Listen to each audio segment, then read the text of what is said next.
on va s'intéresser dans cette vidéo à un problème et surtout un algorithme pour le résoudre. Donc le problème, c'est de l'ordonnancement de tâches. On a un certain nombre de tâches à répartir sur des machines. Dans cet exemple-là, je prendrai juste 2 machines, qui est un problème NP complet, et on va présenter l'algorithme qui s'appelle List Scheduling, qui est un algorithme d'approximation, c'est-à-dire qu'il ne trouve pas nécessairement le résultat optimum, mais on a une garantie de qualité du résultat obtenu par rapport à l'optimal, et qui est sur une stratégie gloutonne.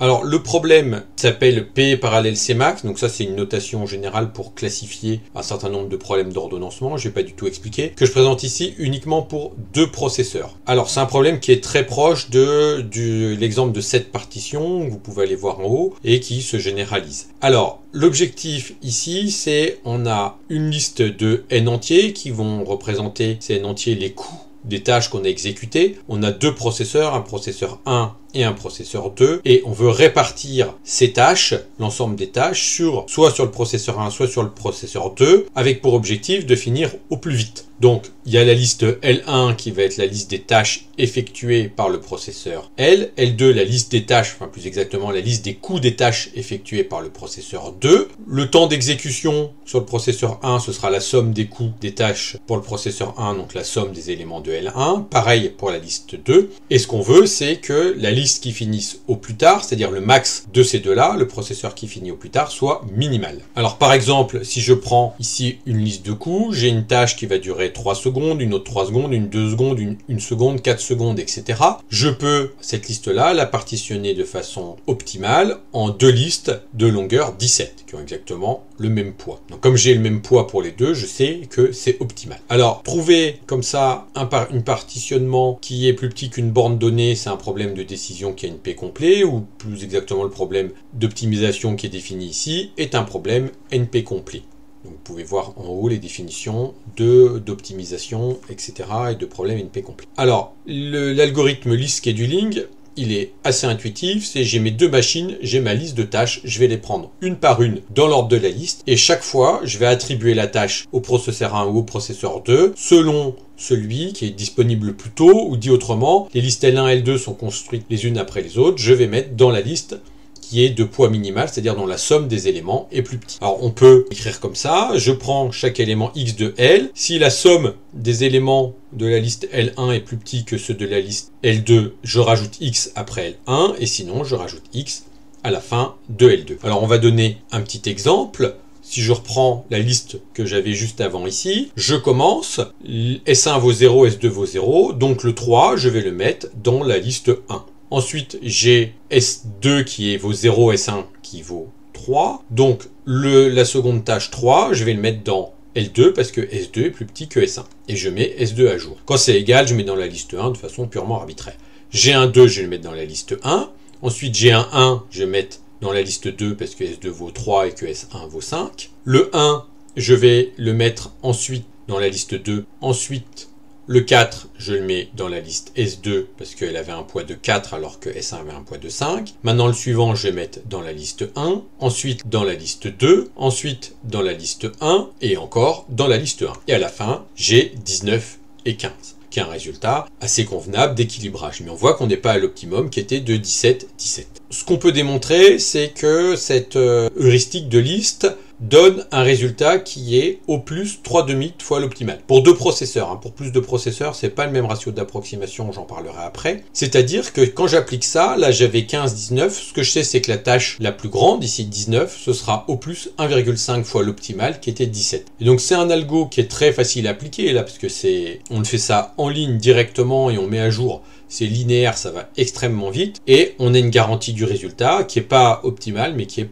pas trop mal par rapport à l'optimal. Alors, comment on démontre ça? Je vais donner les grandes lignes, parce qu'on peut voir que c'est un exemple où c'est assez simple. Je note S, la somme des éléments de la liste L. Donc c'est la somme des coûts de toutes les tâches que j'ai à effectuer. Donc je sais déjà que l'optimum est supérieur à S sur 2. Pourquoi? Parce que le cas où ça marche le mieux, c'est si j'ai la même chose dans les 2 listes, et dans ce cas-là, j'ai au moins la somme sur 2. Alors dit autrement, si le processeur le plus lent, enfin qui a le plus de tâches à faire, il finit en un temps qui est plus petit que sur 2, l'autre aussi, parce que par définition il a fini avant, et en faisant la somme des deux, j'aurai pas S. On peut aussi montrer par récurrence, et ça c'est très simple à voir aussi, que à chaque étape, S1 moins S2 est plus petit que max de L. Parce qu'imaginons par exemple qu'à une certaine étape, S1 soit plus grand que S2. Ça veut dire que l'élément que je vais ajouter à l'étape, pour arriver à l'étape suivante, je vais l'ajouter à S2 qui est plus petit. Et donc S2 plus que je rajoute sera soit plus petit que S1, toujours, et donc l'écart va encore diminuer, soit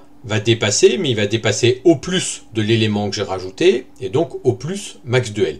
Et même on a égalité ici entre S1 et S2 si à la table d'avant S1 et S2 étaient égaux et que j'ai rajouté la valeur maximale de L. Alors, on va supposer maintenant qu'à la fin, par exemple, S1 est plus grand que S2. C'est complètement symétrique si c'est dans l'autre sens. Donc, si S1 est plus grand que S2 à la fin, on peut aussi appliquer ça à la fin de l'algorithme. Et donc, S1 moins S2 est positif. Et je sais donc que S1 est plus petit que S2 plus max de L à la dernière étape. Et donc, le résultat que je retourne, quand c'est ça, c'est S1, le résultat de mon algorithme. Mais ce que je veux montrer, c'est que S1 est plus petit que 3,5, 2 fois l'optimal. Donc, je sais que j'ai ça. Donc, en rajoutant S1 à gauche et à droite, je rajoute plus S1 à gauche, S1 fin, et plus S1 fin à droite ici, j'obtiens que 2 fois S1 fin, donc S1 fin plus S1 fin, est plus petit que S1 à la fin, plus S2 à la fin, plus max de L. Or, S1 plus S2 à la fin ici, ça vaut S, parce que c'est la somme de tous les éléments. J'ai réparti tous les éléments à la fin de L, soit dans la liste 1, soit dans la liste 2. Donc quand je fais la somme de ce qui est dans la liste 1 plus ce qui est dans la liste 2, j'obtiens la somme de tous les éléments de ce qui est dans L, plus max de L. Donc j'ai cette inégalité. Et je sais que max de L est plus petit que l'optimal, parce que j'ai nécessairement, max de L, c'est la tâche la plus longue le coût de la tâche la plus longue à exécuter, et je la mets forcément soit dans la liste 1, soit dans la liste 2. Donc, l'optimal à la fin, forcément, il vaut au moins max de L. Et donc, comme S, c'est plus petit que 2 fois l'optimal, ce qu'on a vu au-dessus, on sait que 2 fois S de fin, S1 de fin, c'est plus petit que 3 fois l'optimal. Et donc, S1 fin, qui est la valeur qui est retournée à la fin, est plus petit que 3,5 fois la valeur optimale que je pourrais obtenir. Alors, c'est un ratio d'approximation qui est dit tight, c'est-à-dire précis. On ne peut pas l'améliorer. Et pour ça, on peut donner un exemple. Je vais prendre ma liste de tâches. C'est que des tâches qui ont le même coût, qui valent 1. Donc j'ai 2 n tâches qui valent 1, puis une tâche importante qui vaut 2 n. Donc ça, qu'est-ce qui va se passer quand je vais faire mon algorithme de répartition? Je vais mettre le premier 1 dans S1, le second dans S2, puis dans S1, dans S2, en alternance dans chacune des listes. Et donc à l'avant-dernière étape, j'ai mis n valeur 1 dans L1, n valeur 1 dans L2, et il me reste la tâche 2n à répartir que je vais mettre dans la liste L1.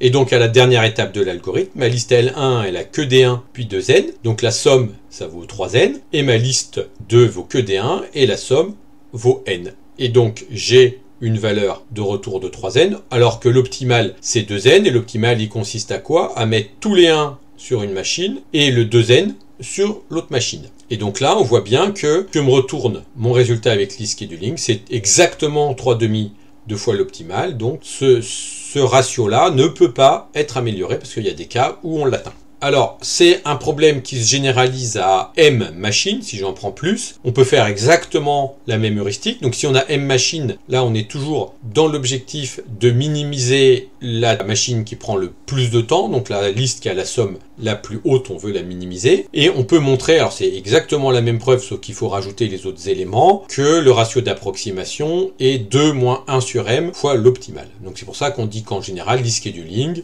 c'est 2 fois l'optimal. Enfin, c'est une approximation de ratio 2. Donc la complexité en temps, par contre, pour l'exécuter, c'est O2n, donc ça va très très vite. Alors, il y a plein d'améliorations à ce problème, parce qu'il a été beaucoup étudié, parce que c'est vraiment énormément d'applications avec énormément de variantes. Mais si on prend ce problème de tâches qui sont indépendantes et qui n'a pas de coût de communication, etc., donc c'est le problème général qui s'appelle PC Max sur M Machine, il y a d'autres heuristiques. Donc par exemple, il y a une heuristique LPT qui est exactement la même chose, sauf qu'avant d'appliquer l'algorithme, on va trier les listes de tâches, enfin des coûts des tâches par ordre décroissant. C'est-à-dire qu'on va commencer par affecter les tâches les plus coûteuses à l'algorithme. Donc si on revient par exemple sur l'exemple qui était juste avant, où j'avais 2n tâches de coût 1 et une tâche de coût 2n, en triant, je vais mettre le 2n en premier, je vais répartir à une machine et l'autre aura que D1 et on va obtenir l'optimal. Donc LPT, c'est une heuristique qui a été étudiée en long, en large et en travers, et on peut montrer que c'est un ratio d'approximation de 4 tiers, on peut aussi montrer plein de choses sur selon les distributions d'entrée, que c'est très proche de l'optimal, donc c'est vraiment